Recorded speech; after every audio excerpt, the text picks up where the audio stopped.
Anyway, I can come back to that again some other time, and I think I'll pretty much have to. But if I were to go on and on about it, then I wouldn't have any time left on this podcast to talk about what I really want to talk about later on with Islam Makhachev. So I'm going to move on to my next topic, and of course, so we'll make this our second topic will be, of course, the Edmonton Oilers.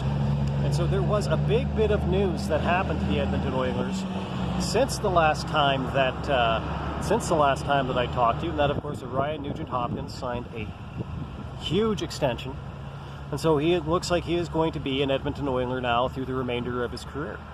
So he signed an extension that actually cut back his salary cap hit from $6 million to $5 million, and he asked for a no-movement clause, which basically signals his commitment to remain an Edmonton Oiler for the remainder of his career. And that's a very encouraging sign. I mean, I will kind of remind everybody who does listen to the podcast regularly that last week I was talking about a speech that was given by an American military leader, General Bruce Clark, and he talks about the things that can actually impede somebody from reaching greater heights in life. And one thing that he signaled was one of them was insufficient loyalty, up or down. So nobody could say about Ryan Nugent-Hopkins that he lacks loyalty. But as I mentioned last week, there have definitely been times when the Edmonton Oilers, as an organization, have definitely lacked loyalty to other people. And I think that at times it has, if not hurt the organization, then it has definitely not improved the organization. So I'll give you a clear example of one instance in which a lack of loyalty, at the very least, did not improve the organization. So in 2009, 2010, right before that season, the Edmonton Oilers made a huge change. They went out and they signed a new head coach. So they had just fired Craig MacTavish. They had decided that the number of years that the team had failed to make the playoffs under his leadership, that he had reached his limit, and it was time to make a change. So they fired Craig MacTavish, and they made an very exciting signing in Pat Quinn. So Pat Quinn, he had previously been the coach of the Toronto Maple Leafs, and he had previously coached the Team Canada to a gold medal at the Olympics in 2002, the first in 50 years. So a coach with very, very strong bona fides. And the very first thing that they promised was that this team was going to be very different going forward, that they were going to rebuild the team culture from the ground up. And they definitely had the players to do it. That was not only the first year that, the only year that Pat Quinn was the head coach of the Edmonton Oilers, but it was also the first year that they debuted what they called their hope core of players. And so that was the year that they had just drafted Taylor Hall. Jordan Eberle had been in the team's pipeline for a couple of years, and everybody thought that he was ready. Magnus Paajarvi had been drafted 2 years before, and everybody thought that he was NHL ready now. And they had drafted this exciting young player with this fantastic highlight reel by the name of Lena Solmark.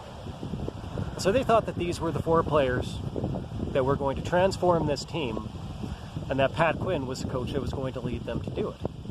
Now that season, it started in very, very encouraging fashion. And Jordan Eberle scored an absolutely gorgeous highlight reel goal on the opening night. The team knocked off the Calgary Flames that night, and it's always great to beat Calgary. And at that particular point in time, wins against Calgary were not nearly as common as you would like them to be if you're an Oilers fan. But as the season progressed, it didn't really continue to develop the way that it at first looked like it was going to, and eventually Taylor Hall went down with a season-ending injury. And the team actually, they absolutely bottomed out. They wound up with something like, I believe it was 27 wins in total on an 82 game season that year. And of course did not make the playoffs. And as it turns out, despite the fact that Craig MacTavish had been given a very long leash over a lot of years, and the Oilers were kind of in the practice of giving their coaches a bit of a longer leash, Pat Quinn would not be back as the head coach the next year. Instead, he would be shifted to what they called a hockey advisory role, and instead associate coach And it's very important to note that they were calling him an associate coach rather than an assistant coach, Tom Rennie, who had also been part of the Team Canada coaching nucleus for quite a few years around that point. And they moved him into the head coaching job. So in spite of Pat Quinn's long and distinguished coaching career and the misfortune that the team had experienced, that was definitely a contributing factor to their last place finish in the league that year. The team had absolutely no patience for Pat Quinn, and instead they pretty much shifted over immediately to Tom Rennie. And so did Tom Rennie immediately improve the Edmonton Oilers? And of course the answer is no. Next season they actually came out and they did even worse. They did improve the season after that, but they still missed the playoffs. Now in 2010, 2011, and through 2012, would the Edmonton Oilers have done any better with Pat Quinn as the head coach? Well, unfortunately, we will never know the answer to that question. Pat Quinn never coached another game in the NHL, and he passed away a few years later. But it was definitely not what you would call, there was not a lot of loyalty in the way that the Edmonton Oilers treated Pat Quinn.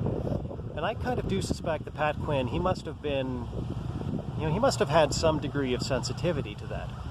Because Pat Quinn was always a guy who did show a lot of loyalty to the organizations that he worked for. And he expected a lot of loyalty in return, and he expected organizations to show loyalty to the guys who were already working for them. He gave an interview with George Stroumboulopoulos once, actually right before he signed in Edmonton. And so that particular season, he was probably the hottest coaching free agent in hockey. He had just led Team Canada to a World Junior Championship gold medal.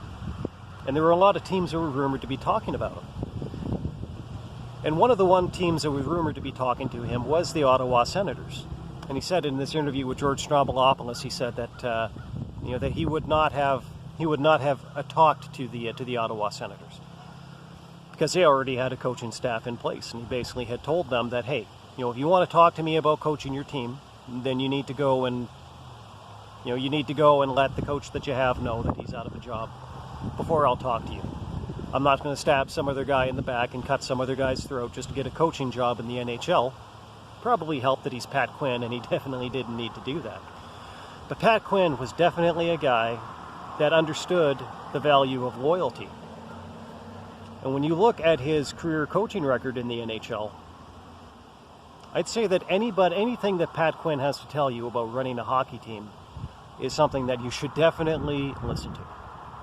So all these people that are out there right now talking about how we have to fire Dave Tippett and we have to fire Ken Holland, I hope that they kind of look at Pat Quinn and maybe take a lesson from that and say to themselves, maybe that's not the kind of a hockey culture that we want to have as part of our team.